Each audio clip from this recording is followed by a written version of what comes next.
कद्रू उचित कह रही है। जब किसी को किसी से कुछ मांगना हो तो शीश झुकाना ही चाहिए।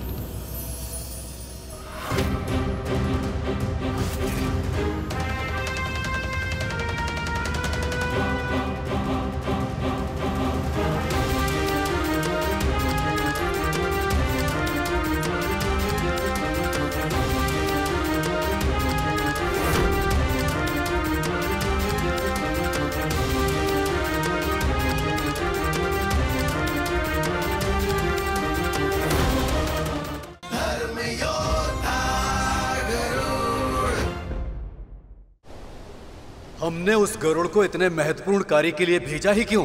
विमाता कद्रू हम देवताओं को कभी मना नहीं कर पाती, पर अपने उस दास की बात मानेंगी वो? गरुड़ दास नहीं, दूत बनकर गया है देवराज। क्या आपको सच में विश्वास है मुनिवर? विमाता कद्रू दास और दूत के अंतर का सम्मान कर पाएंगे? अपनी विमाता पर अविश्वास अकारण है पुत्र। कद्रू भी हम सब की भांति प्रभु विष्णु की भक्त है और उनके कार्य में व्यवधान नहीं उत्पन्न करेंगी वो।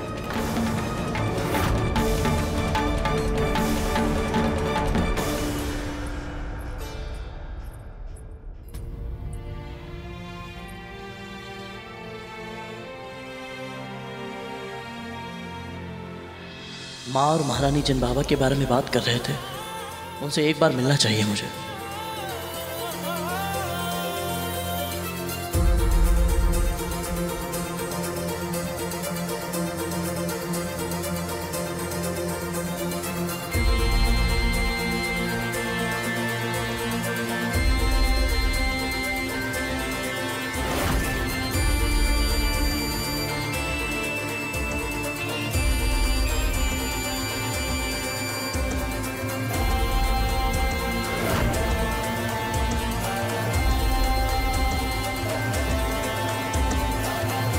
देखा प्रभु, लगता है गरुड़ गुरु दत्तात्रेय का आशीर्वाद पा ही लेगा।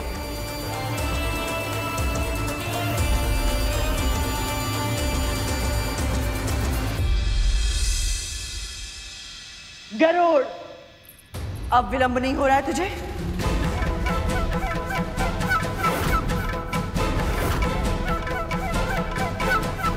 आइए महारानी।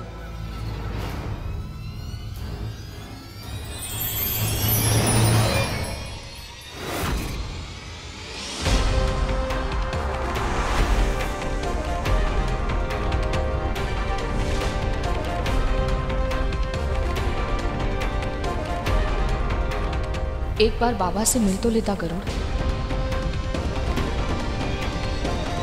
गुरु के आशीर्वाद से तुम्हारा एक कार्य सिद्ध हो जाता गरुड़, किंतु व्यर्थ ही तुमने यह अवसर गंवा दिया।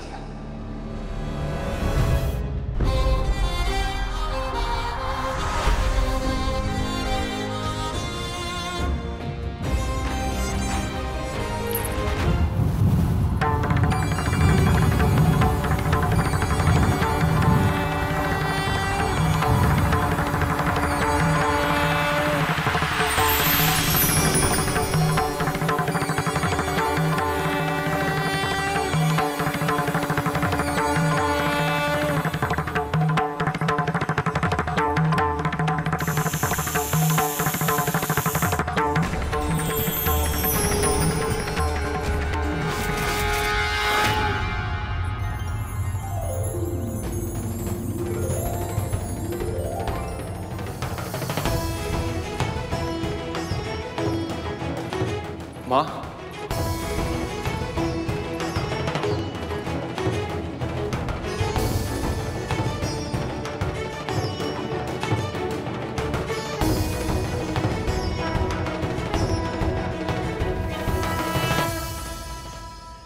आपके कारण आज जो इस महल में हुआ है, इसके बाद हमें यहाँ शांति नहीं मिल सकती। आपके अनुचित आदेश को मानकर अपने अंतर्मन के स्वर को अनसुना करना भी अब हमारे लिए संभव नहीं होगा। माँ, जहां जाना चाहते हो जाओ।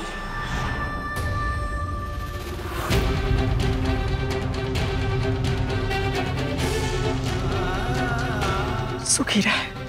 माँ, कैसे हैं आप? बस बस, अधिक चिंता जताने की आवश्यकता नहीं है। मैं जानती हूँ कि तू कितना चिंतित है अपने परिवार के लिए और अपनी इस माँ के लिए। भैया, आपकी विमाता मां विंता के छोटे पुत्र गरुड़ का प्रणाम स्वीकार करें।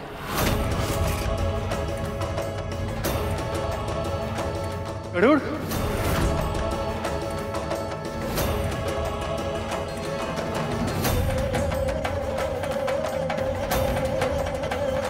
इसे अपने हृदय से तो ऐसे लगा रहा है जैसे ये इसका सगा भाई हो। तुम्हें हृदय से लगाकर ऐसा लगा जैसे विंता माँ को गले से लगा लिया। कैसी है वो? बोलो ना गरुड़।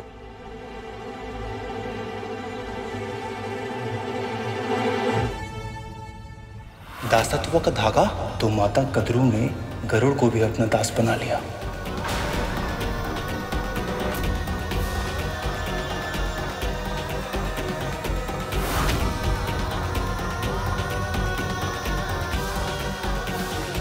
हम यहाँ एक विशेष उद्देश्य के लिए आए हैं वासुकी।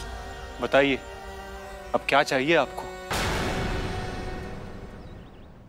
प्रभु विष्णु की इच्छा से क्षीर सागर का मंथन होने जा रहा है भैया, जिसके लिए स्वयं प्रभु कूर्म अवतार लेकर आधार बने, मंदराचल पर्वत से मथनी बनी, और अब समस्त देवों और दानवों की, अदिति माँ की, गुरु बृहस्पति और नारद मुनि की, यहाँ तक कि स्वयं प्रभु विष्णु की भी यही इच्छा है कि आप इस मथनी की डोर बनकर इस कार्य को सफल बनाने में हमारी सहायता करें। वाह, ये तो बहुत ही शुभ समाचार है और बहुत बड़ा सम्मान भी है ये मेरे लिए।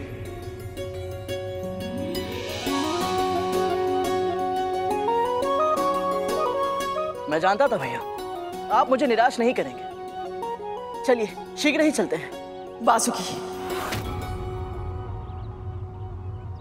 इसके पहले तू इस उद्देश्य के लिए अपने आप को समर्पित कर दे। मैं कुछ क्षण बिताना चाहती हूँ तेरे साथ। कुछ बात करनी है मुझे तुझसे। कहिए, अब क्या कहना चाहती हैं आप? अकेले में।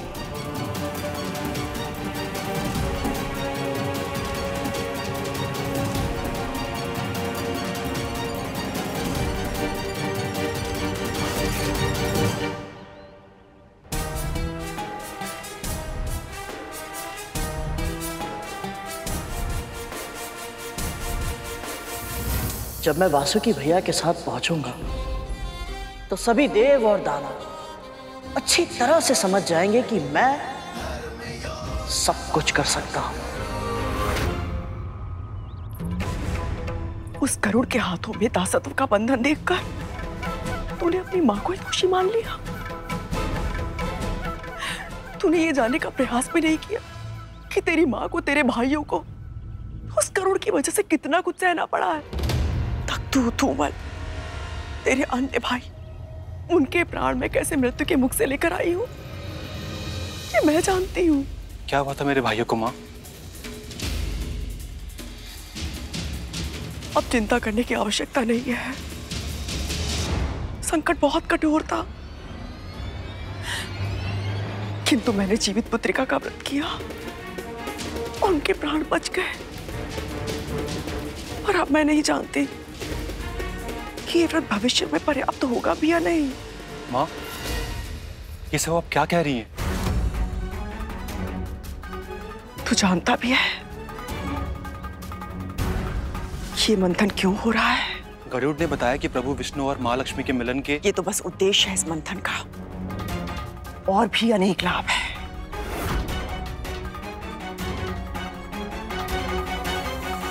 इसका सबसे बड़ा कारण है अमृत। ये क्या? माँ वासुकी के जरिए कौन से नए षड्यंत्र का जाल बना रही है? आपको क्या लगता है तक्षक भैया, माँ वासुकी भैया को मना पाएगी? मेरा भी रोम रोम यही प्रार्थना कर रहा है कालिया। यदि वासुकी भैया ने माँ की आज्ञा नहीं मानी तो माँ कभी उनका मुंह भी नहीं देखेंगे। तख्तू, धूमल, तुम दोनों को क्या लगता है माँ मना पाएगी वासुकी भैया को? चुप क्यों हो? बोलो। क्या हुआ तुम दोनों को? ऐसे चुप क्यों खड़े हो? तुम भी उस बूढ़े से भयभीत हो? बताओ। बताओ। धूमल, इन्हें क्या पता है गुरु दत्तात्रेय के विषय में? कुछ मत बोल तख्तू, चुप रहने में ही हमारे प्राणों की भलाई है।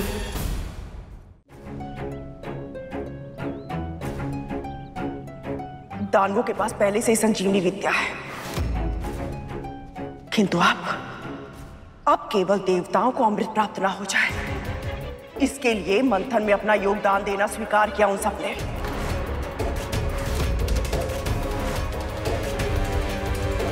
विचार कर वासुकी, स्वयं से विचार कर। यदि दानवों को, देवताओं को इस मंथन से, इस अमृत से सुरक्षा मिल गई, तो मेरे पुत्रों, तेरे भाइयों का क्या होगा? उनकी रक्षा कौन करेगा? रक्षा करने वाला अमृत नहीं है मां, केवल ईश्वर है। शिव है तो सब कुछ संभव है।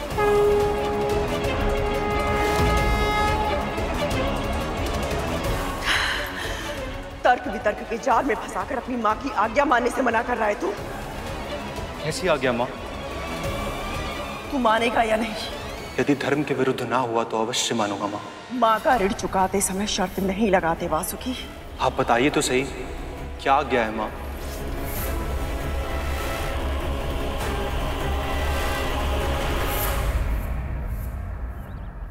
वासुकी भैया को शीघ्र आना चाहिए, उनकी प्रतीक्षा हो रही है।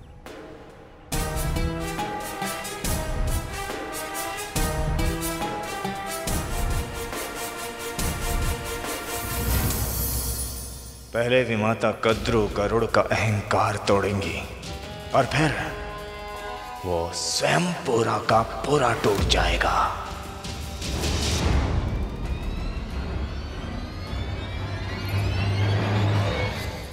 तू उस गरुड़ के साथ नहीं जाएगा।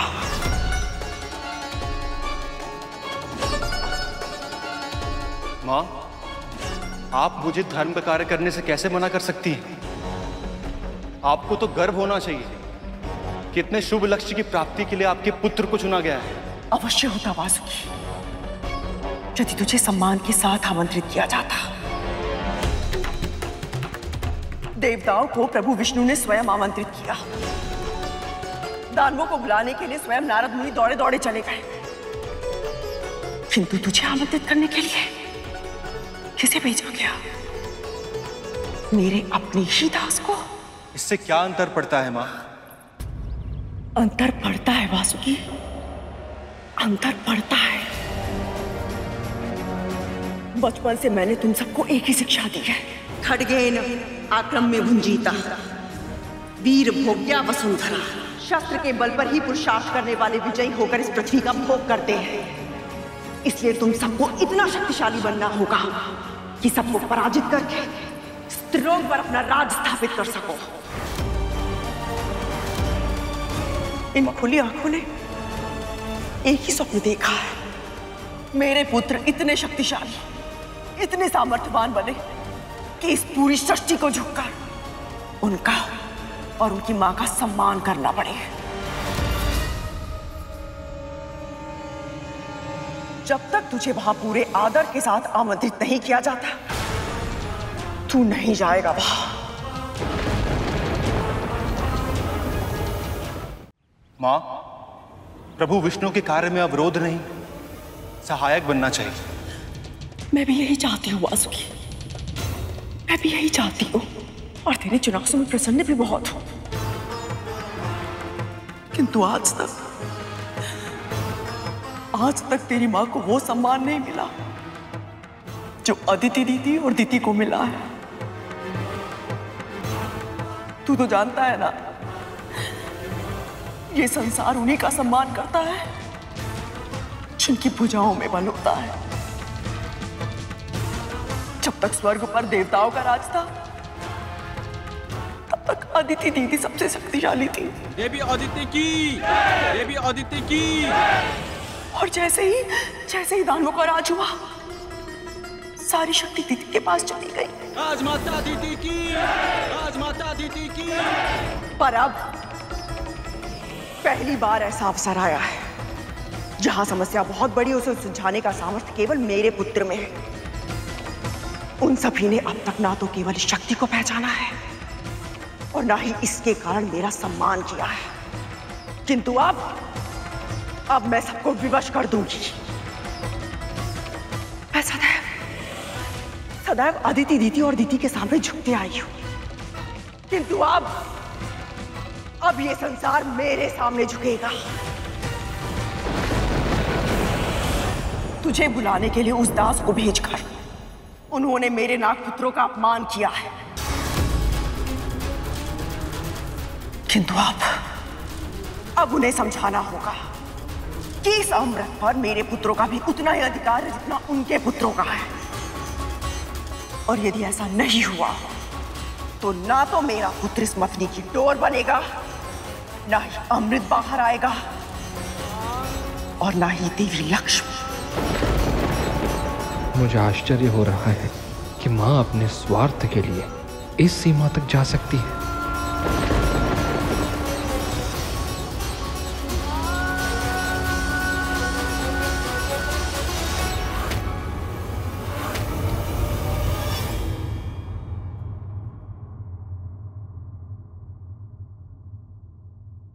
जब मैं वासुकी भैया के साथ क्षीर सागर के तट पर पहुंचूंगा तो राहु के तो रंग ही उड़ जाएंगे।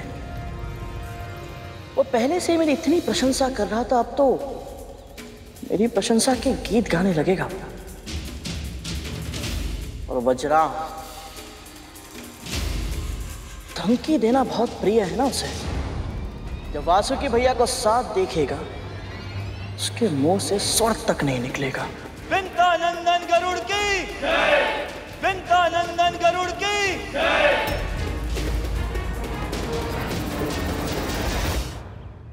आ गए आप? चलिए, बहुत विलंब हो रहा है, शीघ्र चलते हैं। मैं अकेले ही लौटना होगा गरुड़। अकेले अर्थात? मैं तुम्हारे साथ नहीं चलूंगा।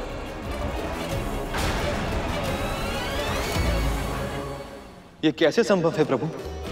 मैंने कभी सोचा भी नहीं था कि मेरा छोटा भाई वासुकी मां के बहकावे में आ जाएगा। उसने तो गरुड़ के साथ जाने से ही मना कर दिया। संसार में जिसकी कामना होती वह कभी भी आसानी से नहीं मिलता शेष। तुम जिसे अवरोध समझ रहे वो समुद्र मंथन की यात्रा में एक ऐसा पड़ाव बनेगा जिसका स्मरण आने वाले सहस्त्र वर्षों तक रखा जाएगा। वासुकी ने अपनी मां की आज्ञा का पालन करके न केवल उनका मान बढ़ाया बल्कि ऐसी घटनाओं की श्रृंखला का आरंभ किया जिसके दूरगामी परिणामों की कल्पना करना इस समय असंभव है। आप मेरे साथ चलने के लिए मना कर रहे हैं?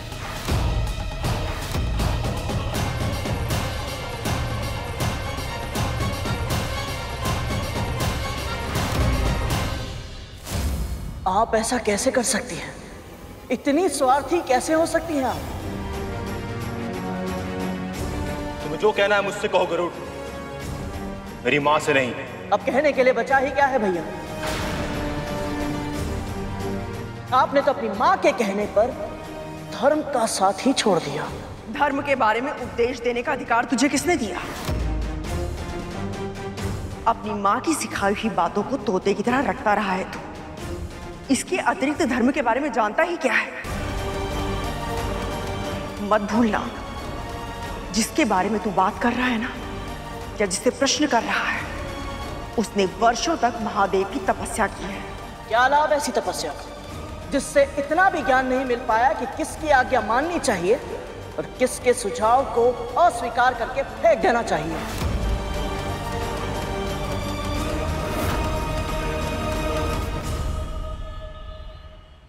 वासुकी भैया, आप समझ क्यों नहीं रहे? आप जितना समय व्यर्थ करेंगे मंथन उतने ही विलंब से आरंभ होगा।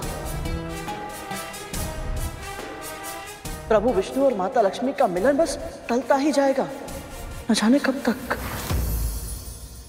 सुन,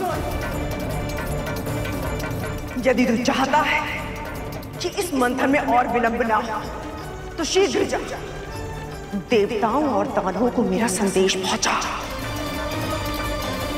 यदि उन्हें यह कार्य मेरे पुत्र से करवाना है तो उन्हें स्वयं आकर हम दोनों से विनती करनी होगी,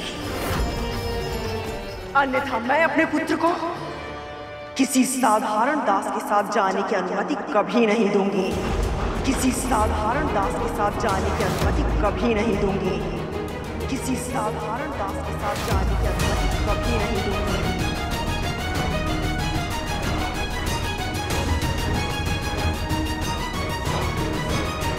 अभी कुछ समय पहले तक मैं आपकी विमाता का छोटा पुत्र था, आपका भाई था जिसे आपने अभी अभी अपने हृदय से लगाया, तो अब मैं एक साधारण दास से अधिक और कुछ नहीं। तुम्हें मेरी माँ की शर्त का पता चल चुका है गरुड़। अब यदि विलंब नहीं चाहते तो समय नष्ट मत करो। जाओ, जाकर देवताओं और दानवों को बुला कर लाओ।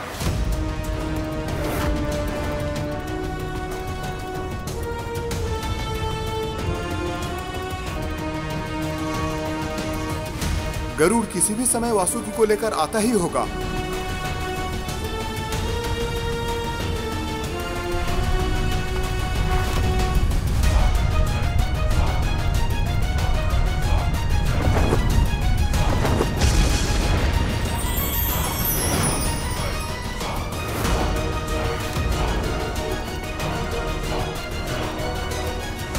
अरे अवतार पुरुष, क्या हुआ? असफल ही लौट आए? ऐसा प्रतीत होता है जैसे वासुकी और विमाता कद्रू ने इसे इसका स्थान दिखा दिया।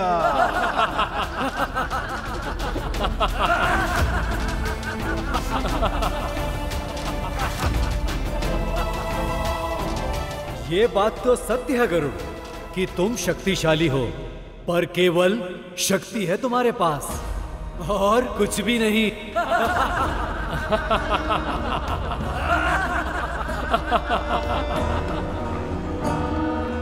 हाँ, मंदराचल को उठाया था तुमने, पर वो एक बार का चमत्कार था। तुम्हारी सफलता एक संजोग से अधिक और कुछ भी नहीं थी। उचित कहा महाराजा ने। तू अपनी माता को कभी सम्मान नहीं दिला पाएगा। दासी का पुत्र है तू, आजीवन दास ही रहेगा। दासी का पुत्र है तू, आजीवन दास ही रहेगा। दासी का पुत्र है तू, दासी पुत्र गरुड़, दासी पुत्र गरुड़, दासी पुत्र गरुड़।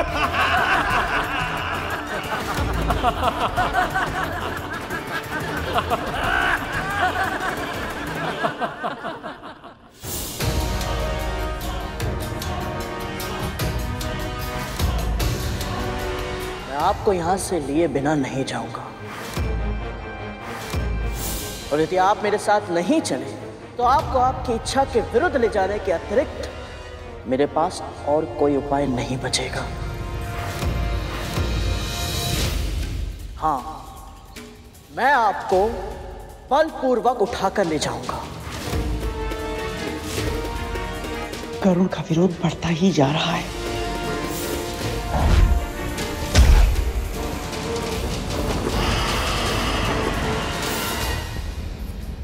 तू मेरे पुत्र पर बल प्रयोग करेगा और मैं तुझे करने दूंगी। प्रयास करके देखिए।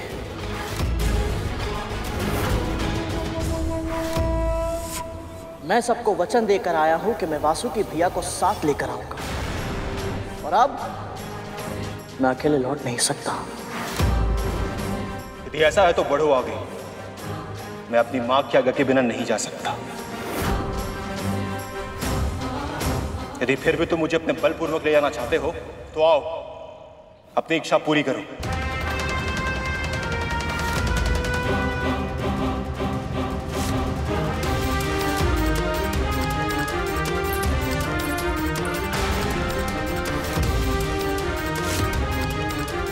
मेरे पुत्र के निकट जाने का प्रयास भी मत करना। दास, चेष्टा कीजिए और रोक कर दिखाइए महारानी।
कहीं सच में ये मेरे पुत्र को उठाकर ना लेकर जाए। ये क्या कर रहा है पुत्र? प्रतिरोध कर, स्वयं को इसे अपने साथ मत लेकर जाने दे।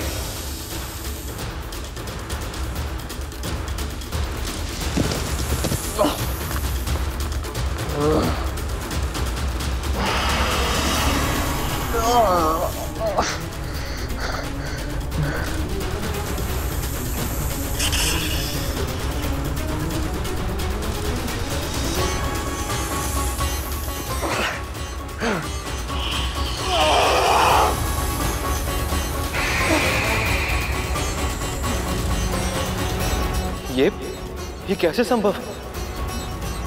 गरुड़ ने इतना बड़ा पर्वत उठा लिया, परंतु वासुकी की पूंछ को तो ये हिला भी नहीं पा रहा है।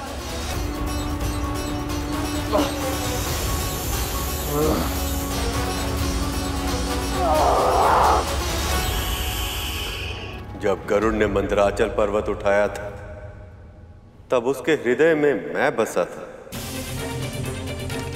पर इस समय उसके हृदय में अहंकार बसा है। और अहंकार वो दीमक होता है जो व्यक्ति को भीतर ही भीतर कब खोखला कर दे, व्यक्ति को स्वयं पता नहीं चलता।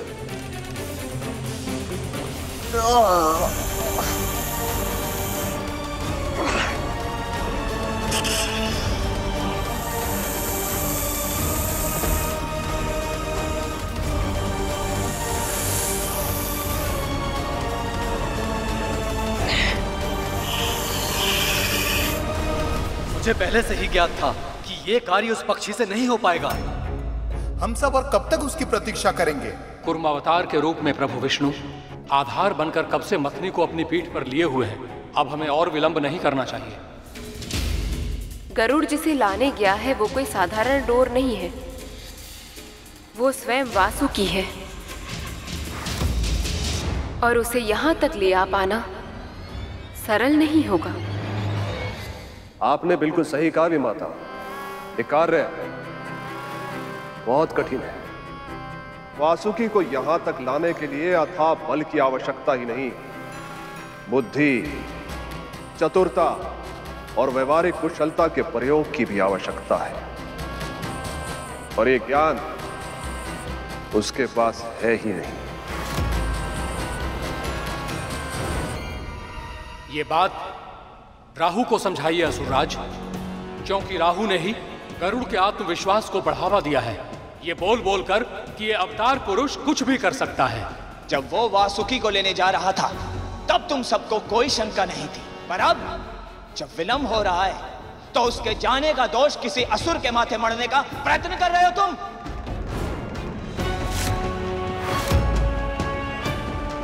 शांत हो जाइए आप सब। अब तक गरुड़ वापस क्यों नहीं लौटा, इस पर विचार विमर्श और तर्क वितर्क करने के स्थान पर हम सबको वहां जाना चाहिए और विलंब के कारण का पता लगाना चाहिए।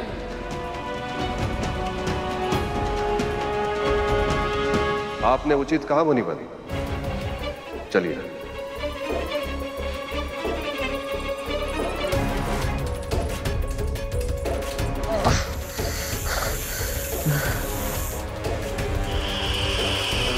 ये कैसे संभव है? क्या वासुकी भैया मुझसे भी ज्यादा शक्तिशाली है?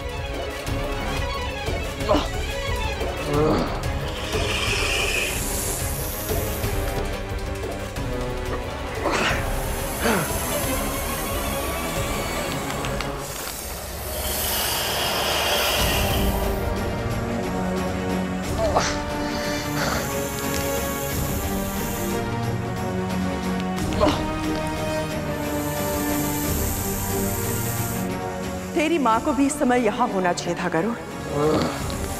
वो स्वयं अपनी आंखों से देख पाती कि मंदराचल पर्वत उठाने वाला उसका महाशक्तिशाली पुत्र मेरे बलशाली पुत्र की पूंछ को हटाना तो दूर, उसे हिला तक नहीं पा रहा है।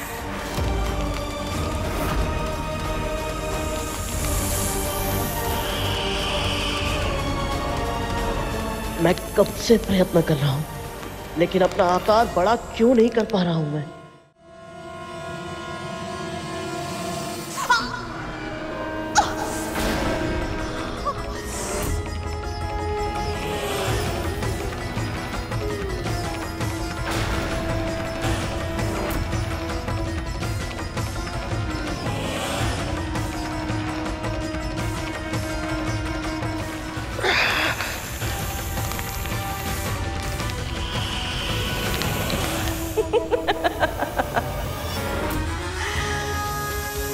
तू कितना भी प्रयास कर ले गरुड़, ये वासुकी है, मेरा पुत्र वासुकी।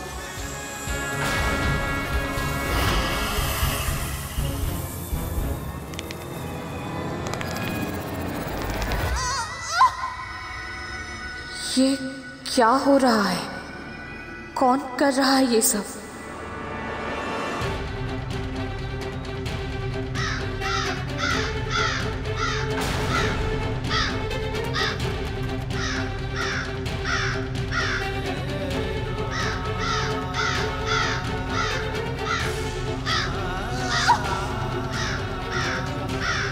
बहुत पीड़ा हो रही है।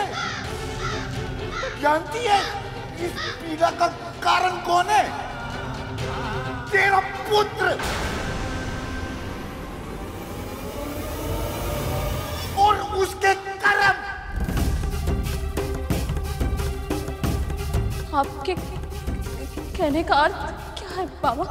पूरे विश्व में केवल वासुकी ही मछली की डोर बनकर समुद्र मंथन के महायज्ञ को पूर्ण कर सकता है, किंतु अपनी माता के आदेश पर वासुकी ने आने से मना कर दिया, तो तेरे पुत्र ने उसे बलपूर्वक ले जाना चाहा और वासुकी के विशाल नाग रूप में जकड़ चुका है। तेरे पुत्र को भ्रम है कि उसको वासुकी ने जकड़ रखा है। वास्तव में उसे उसके अहंकार ने पकड़ रखा है।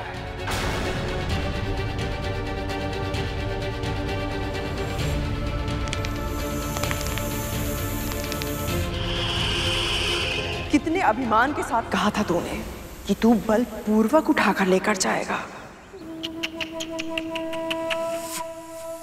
क्या हुआ?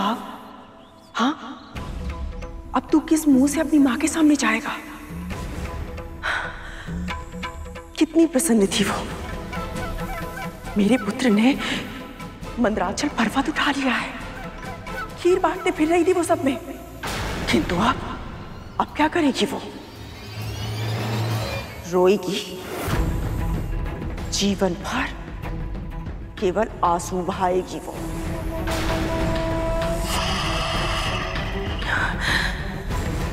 मेरा पुत्र प्रभु विष्णु का कार्य करने में असफल रहा। क्यों गरुड़, क्यों? इस कलंक के साथ कैसे जी पाएगी वो? मैंने तो मंदराचल पर्वत को भी उठा लिया था, जिसे देव और असुर मिलकर हिला तक नहीं पाए, तो मैं वासुकी भैया के बंधन से निकल क्यों नहीं पा रहा हूं?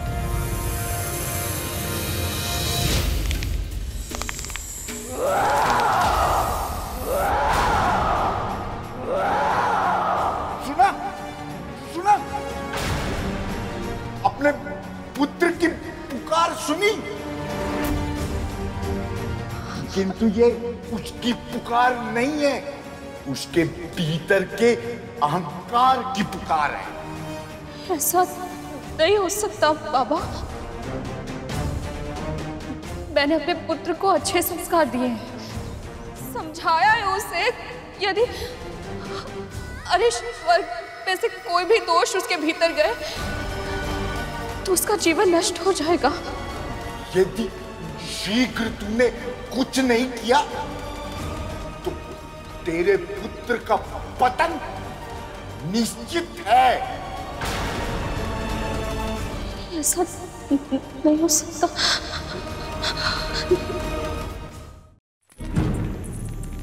गरुड़ पुत्र,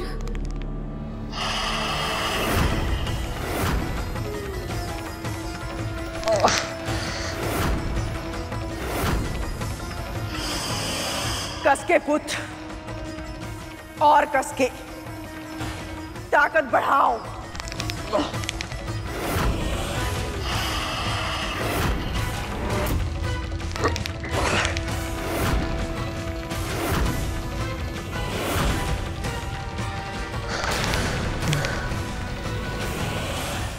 मैं जानती हूँ बाबा, यदि मेरे पुत्र के मन में अहंकार के ये बीज प्रभु विष्णु की इच्छा से आए हैं, तो इसके पीछे भी कोई ना कोई उद्देश्य अवश्य होगा। गरुड़ मेरे सिखाए संस्कारों को भुलाकर अहंकार के गड्ढे में गिर गया है। ये जानकर मुझे भी निराशा अवश्य हुई है, पर कभी कभी एक छोटी सी निराशा हमें बहुत बड़ी पराजय से बचा लेती है। पर दोष तो मेरा ही है ना बाबा। मैं ये मान बैठी थी कि मेरा पुत्र कभी कोई भूल नहीं कर सकता, पर आज ये सब जानकर मेरी आंखें खुल गई हैं। इसीलिए धन्यवाद दे रही हूँ प्रभु को।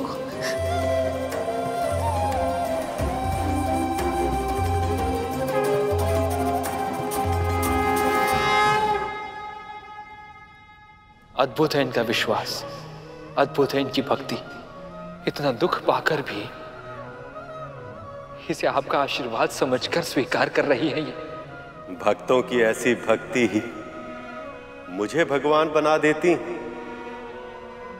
जिस पुत्र की देवी विंता जैसी मां हो, बुराई भले ही उसको छू ले, पर उसके हृदय में स्थान नहीं बना सकती।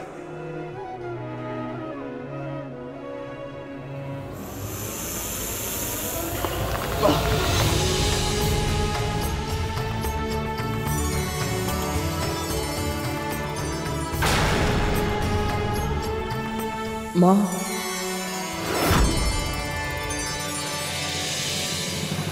अहंकार पतन का कारण होता है।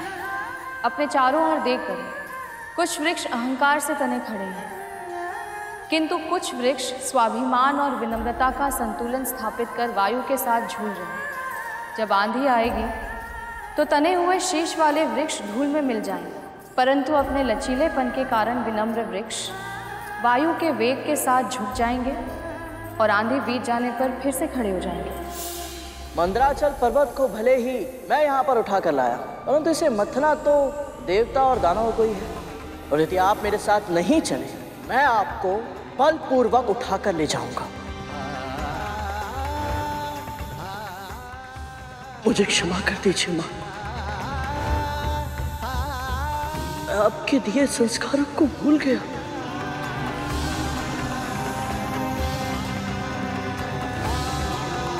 क्षमा कर दीजिए वासुकी भैया, मैं आपको समझने में बहुत बड़ी भूल कर बैठा। प्रभु विष्णु ने मुझ पर विश्वास करके मुझे इस महायज्ञ का भागीदार बनाया और मैंने प्रभु को निराश कर दिया। अभी तो केवल इस दास ने अपनी नाग भूमि पर रगड़ी है, पर उन देवों और दानवों का शीश मेरे सामने झुकना शीश है अभी।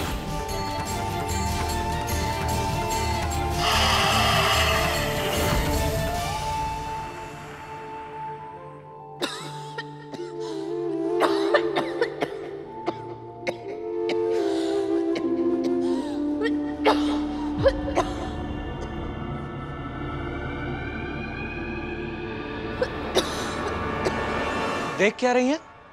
आप इतना खास रही थी कि हम दोनों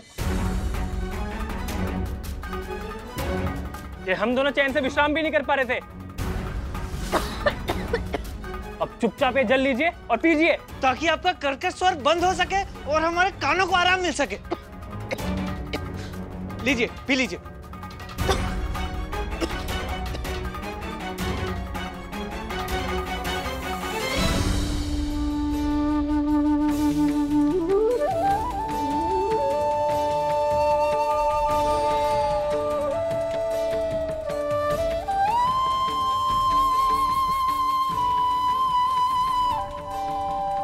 धूमल, अब मुझे पता लगा ये गरुड़ आसमान में इतना ऊंचा क्यों उड़ लेता है। हाँ तक तो किसी के लिए कुछ अच्छा कार्य करके और उपकार करके कितना हल्का हल्का अनुभव होता है। हाँ, और गरुड़ तो सबके लिए ही अच्छा सोचता है और सबके लिए अच्छा करता भी है। अच्छा है ना कि गुरु दत्तात्रेय स्वयं यहाँ आए हैं। उनके यहाँ आने के कारण ही हमें इतना अच्छा अनुभव हो पाया है। सचमुच अद्भुत है।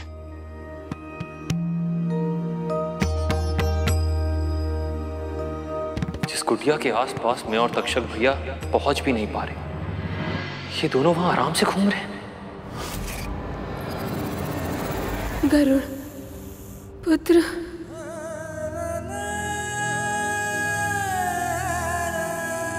मैं अपना उत्तरदायित्व निभाने में असफल रहा, मुझे क्षमा कर दीजिए। प्रायश्चित की इन आंसुओं ने तुम्हारे अहंकार को धो दिया है गरुड़। हे नागश्रेष्ठ, आपने गरुड़ का अहंकार तोड़कर उसे सीख दे दी है। अब कृपा करके इसे छोड़ दें और हमारे साथ चलें। वासुकी चाहें तो भी हमारे साथ नहीं चल पाएंगे। गरुड़ ने इन्हें अपने साथ ऐसे उलझा लिया है कि वो स्वयं अपनी गांठें नहीं खोल पा रहे हैं। इन्हें सहायता की आवश्यकता है। असुरराज, आप वासुकी की सहायता क्यों नहीं करते? संकट के समय सदैव हम असुरों की ही स्मृति क्यों होती है आपको? देवराज इंद्र को प्रयास करना चाहिए। वैसे भी बहुत विश्वास के साथ कहा था इन्होंने कि ये ही वासुकी को वापस लेकर आएंगे।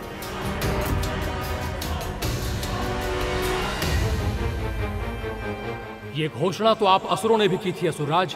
आप ही ने तो कहा था कि वासुकी भी आपकी तरह शिव भक्त हैं और आप ही उन्हें लेने जाएंगे। पुत्र, शांत हो जाओ। तुम्हारे सुलझाने से समस्या नहीं सुलझेगी।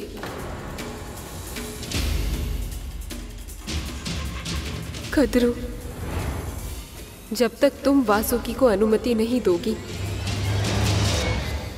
उसे यहां से ले जाना संभव नहीं है।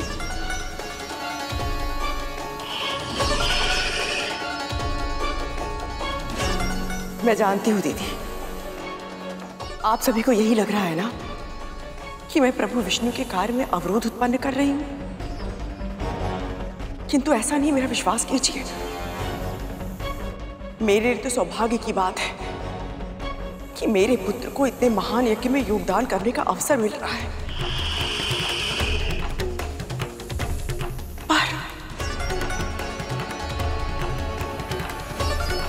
पर क्या देवी?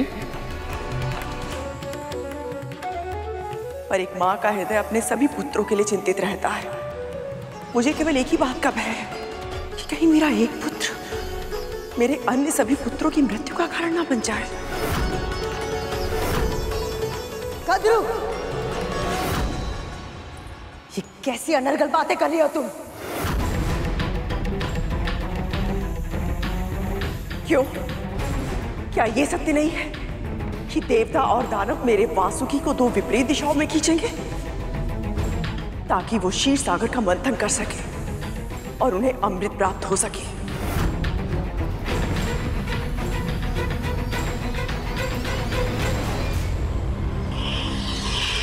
दानवों के पास पहले से ही संजीवनी विद्या है, फिर भी वो अमृत प्राप्त करने के लिए मंथन में भागीदार बन गए ताकि केवल देवता मृत्यु पर जीत पाकर अमर ना हो जाए।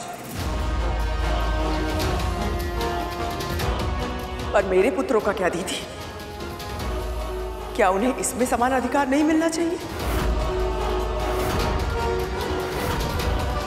क्षमा कीजिए विमाता कद्रू, पर अमृत के लिए सबसे अधिक योग्य हम देवता हैं।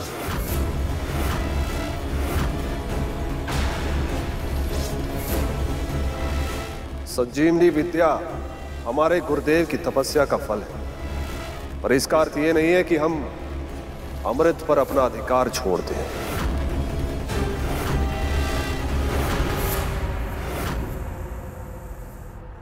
अभी समुद्र मंथन आरंभ भी नहीं हुआ है, लेकिन आप सबके हृदय में उसे पाने की इतनी तीव्र इच्छा हो गई कि आप सब भूल गए कि अमृत ही समुद्र मंथन का एकमात्र उद्देश्य नहीं है, जबकि धर्म के अनुसार आप सभी को अपना अपना कार्य करना चाहिए और फल की चिंता प्रभु विष्णु पर छोड़ देनी चाहिए। आप सब जानते हैं प्रभु किसी के साथ अन्याय नहीं होने देंगे, सबको उनके कर्मों के अनुसार फल अवश्य मिलेगा। सुना तुमने कद्रू? हो गया तुम्हारा मन शांत? क्या हुआ? अब शांत क्यों? कुछ कहते क्यों नहीं? क्या चाहती हो तुम? हम सब तुम्हारे सामने हाथ जोड़े, तुम्हारी आरती उतारे। आरती करने की आवश्यकता नहीं है दीदी, किंतु हाँ, मेरे पुत्रों के लिए समान सम्मान की आवश्यकता अवश्य है, जो देवताओं ने दानवों को दिया था।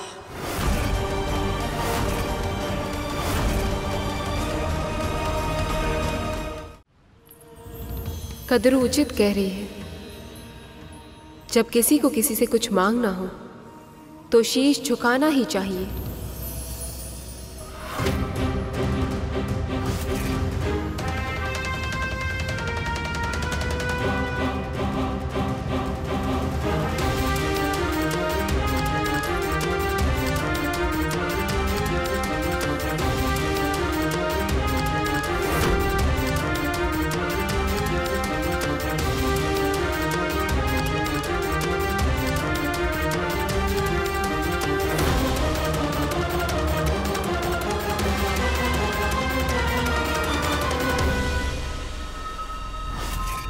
यही तो मैं चाहती थी कि गरुड़ और सभी देवता असुर मेरे और मेरे पुत्र के सामने शीश झुकाएं। अब समुद्र मंथन में मेरे पुत्र भी सहभागी होंगे और अमृत पर भी उनका अधिकार होगा।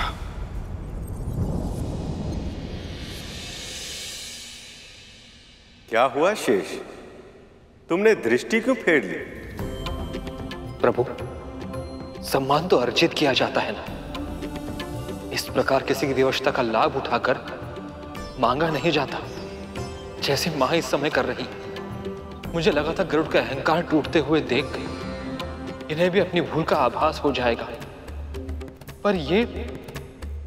पर दूसरों की भूल से सीखने के लिए मन में यह आभास भी होना चाहिए कि हम कुछ अनुचित कर रहे हैं। पर देवी कद्रू के दृष्टिकोण से वो जो कुछ भी कर रही हैं वह उचित ही है। प्रभु, तो फिर मैं ये आशा करता हूं कि गरुड़ की तरह इन्हें भी अपनी भूल का आभास हो जाए। मैं तुझे अनुमति देती हूँ पुत्र, गरुड़ को छोड़ दे और जा इनके साथ। मेरा आशीर्वाद सदैव तेरे साथ है।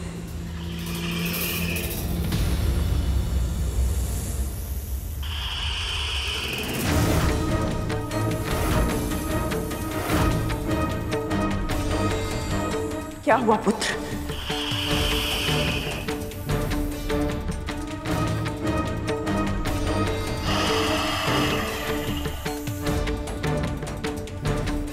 मैं गांठ छुड़ाने में तेरी सहायता करती हूँ।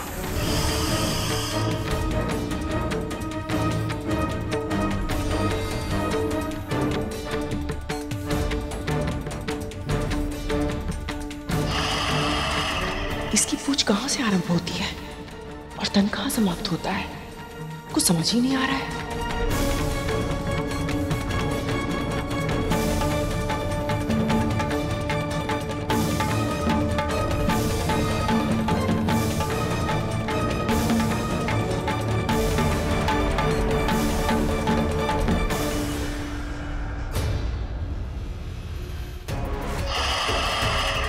करुण को कष्ट पाते देखकर मैं इतना खो गई थी कि मुझे आभास ही नहीं हुआ कि इस पूरी प्रक्रिया में मेरे पुत्र को कितना कष्ट हो रहा होगा।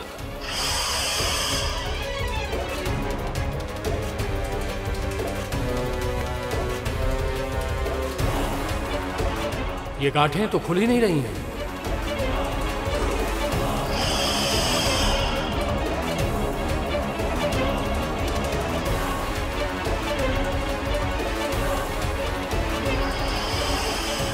अब क्या होगा भ्राताश्री?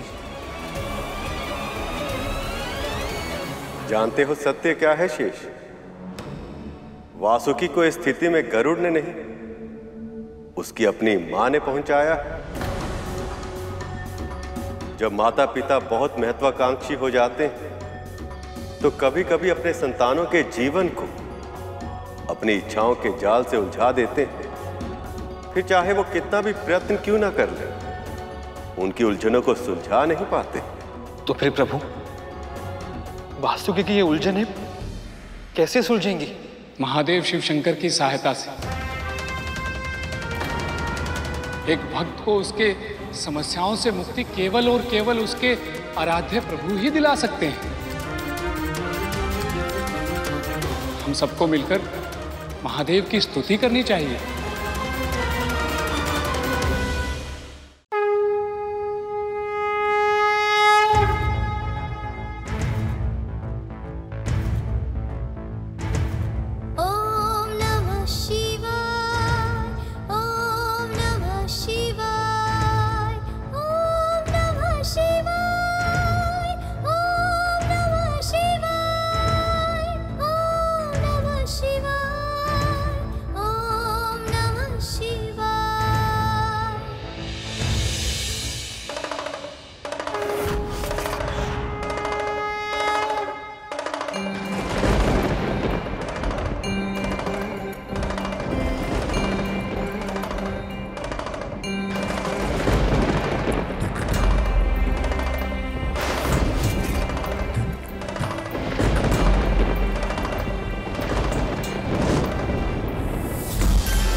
हे महादेव शिव शंकर, मेरे पुत्र की सहायता कीजिए। समुद्र मंथन की डोर बनकर प्रभु विष्णु के कार्य में योगदान देना ही इसकी नियति है। कृपया इस पर कृपा कीजिए।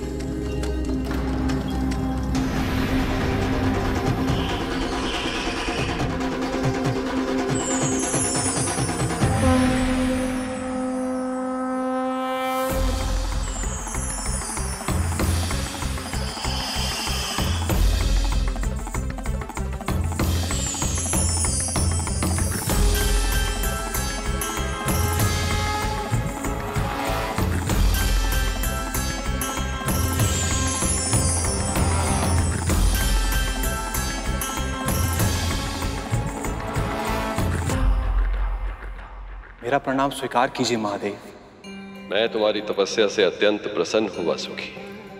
मैं तुम्हें वरदान देता हूं, समुद्र मंथन पूर्ण होने के उपरांत तुम मेरे पास लौट आओगे।